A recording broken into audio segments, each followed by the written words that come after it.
Hello friends, কেমন আছেন সবাই? আশা করবো সবাই ভীষণ ভালো আছেন। আমিও কিন্তু খুব ভালো আছি। তো চলো ফ্রেন্ডস, আজকে আর বেশি দেরি না করে ভিডিওটা তাহলে আমি এখান থেকে শুরু করছি। আপনারা কিন্তু পুরো ভিডিওটা প্রথম থেকে শেষ অবধি দেখতে থাকুন আর সঙ্গে থাকুন। তো ফ্রেন্ডস, যারা যারা এখনো আমার আগের ভিডিওগুলো দেখেনি, তো আমি তাদেরকে রিকোয়েস্ট করছি প্লিজ আগের ভিডিওগুলো একবার দেখে নেওয়ার জন্য। তো আমার ভাইয়ের পৈতে ছিল, তো পৈতেতে আমরা কিভাবে মজা করেছি, কি কি অনুষ্ঠান হয়েছে, কি কি নিয়ম হয়েছে, তো বেশিরভাগটাই কিন্তু আমি আগের ভিডিওতে আপনাদের সাথে শেয়ার করেছি।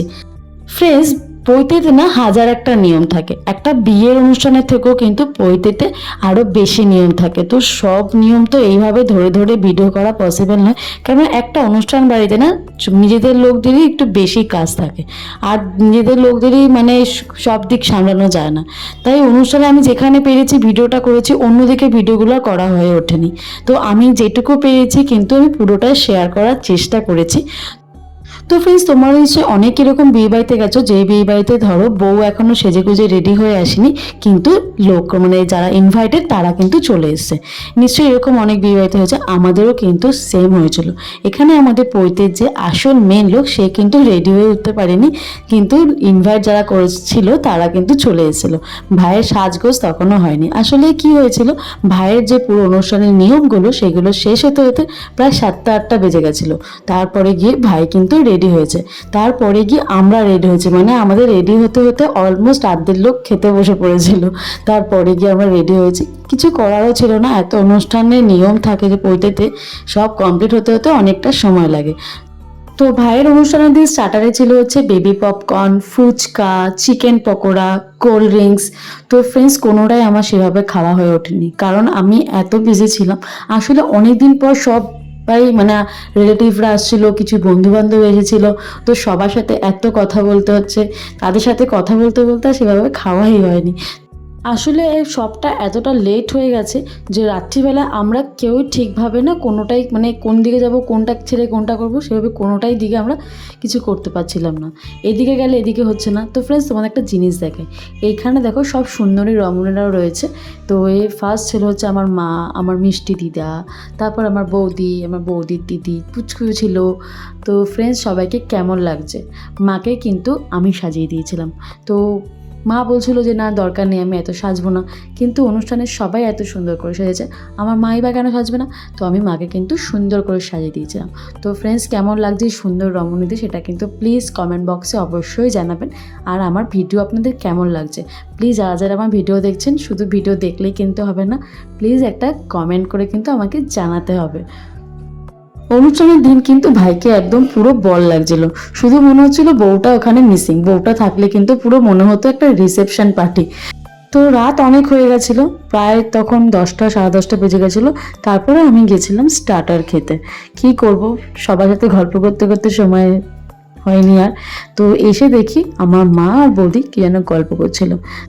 তো এরা বসে গল্প করছে, এই সুযোগে আমি এদেরকে সুন্দর করে একটা ভিডিও নিয়ে নিলাম, কারণ এরা এত সুন্দর করে সেজেছে, তো সেটাও আমি তোমাদের সাথে একবার শেয়ার করি। তো এবার আমরা চলে যাই হচ্ছে আসল জায়গায়, পেট পুজোর জায়গায়, কারণ পেট পুজো না হলে কিন্তু কোনোটাই ঠিকঠাক হয় না। তো চলে এসেছিলাম রাত্রিবেলা খেতে, তো দেখলাম এখানে অনেকটা ভিড়, তাই ভাবলাম থাক সবার সাথে একসাথে খেয়ে নেবো।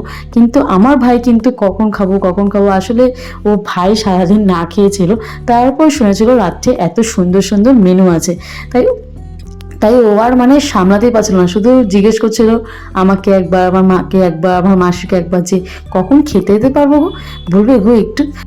তো ফ্রেন্ডস, এইভাবেই কেটে গেল কিন্তু পুরো অনুষ্ঠানটা। তো অনুষ্ঠানটা খুব ভালোভাবে, খুব সুন্দরভাবে কেটেছে।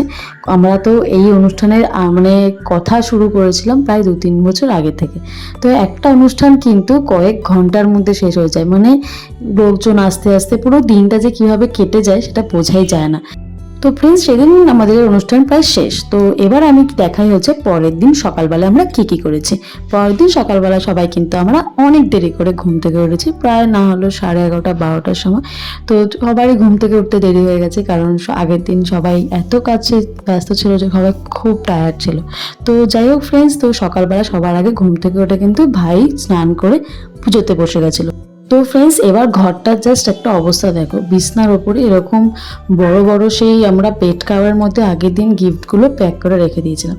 তো আমাদের ঘুম থেকে একটা টার্গেট ছিল আগে আমরা গিফট আনবক্সিং করব, কারণ গিফট আনবক্সিং করতে কিন্তু যাই বরং খুব ভালো লাগে। তো যদিও ভাইয়ের গিফট, কিন্তু এখানে কিন্তু বেশিরভাগ গিফট আমি আনবক্সিং করেছিলাম, এটা খুব ভালো লেগেছিলো। তো এখানে ভাই না অনেক অনেক গিফট পেয়েছিল। তো ওইভাবে এত এত গিফট তো এইভাবে দেখানো পসিবল না। ভাই না হলো 20টার বেশি পেয়েছিল টি শার্ট, তার প্রায় 30টার কাছাকাছি পাঞ্জাবি। তো এইভাবে তো সব এভাবে দেখানো পসিবল না। তো যেগুলো যেগুলো আমাদের ভীষণ ভীষণ ভীষণ ভালো লেগেছে সেইগুলো আমি জাস্ট শেয়ার করলাম। তো দেখ, তো ফ্রেন্ডস গিফট মানেই হচ্ছে সুন্দর, যে যেরকমই গিফট হোক না কেন। তো ফ্রেন্ডস একটা ছোট্ট ভিডিওতে এত এত গিফট দেখানো তো পসিবল না, তাহলে ভিডিওটা অনেক বড় হয়ে যেত। তো অত বড় ভিডিওতে এইভাবে করা পসিবল না, তাই সব গিফটগুলো আর এইভাবে দেখাতে পারলাম না।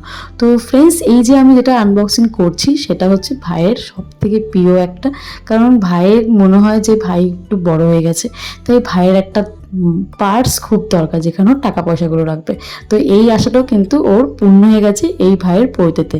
ও দেখো কি সুন্দর একটা সিলেদাস থেকে একটা কিন্তু মানি পার্স পেয়েছিল, যেটা কিনা খুব সুন্দর আর আমার ভাইয়ের ভীষণ পছন্দের হয়েছিল।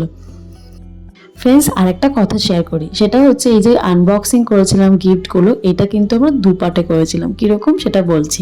একটা হচ্ছে আমরা সকালবেলায় ওই স্নান টান করে বসেছিলাম 1টা-2টো নাগাদ, তারপরে করেছিলাম প্রায় 4টে-4:30 অবধি। তারপর আমরা খেয়ে দিয়ে ঘুমিয়ে পড়েছিলাম, কারণ আমরা গিফট আনবক্সিং করতে করতে টায়ার্ড হয়ে পড়েছিলাম।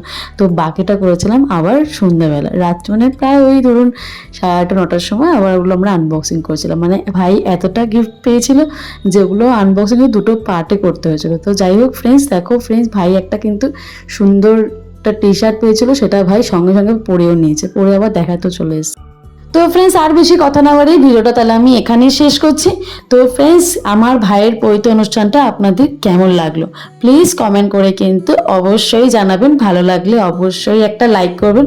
আর প্লিজ যারা যারা এখনও সাবস্ক্রাইব করেননি বাট ভিডিওটা দেখছেন, প্লিজ ভালো লাগলে কিন্তু অবশ্যই একটা প্লিজ সাবস্ক্রাইব করে যাবেন। তো দেখা হচ্ছে খুব তাড়াতাড়ি আরেকটি সুন্দর ব্লগে। তো সবাই খুব ভালো থাকবেন, সাবধানে থাকবেন, টাটা।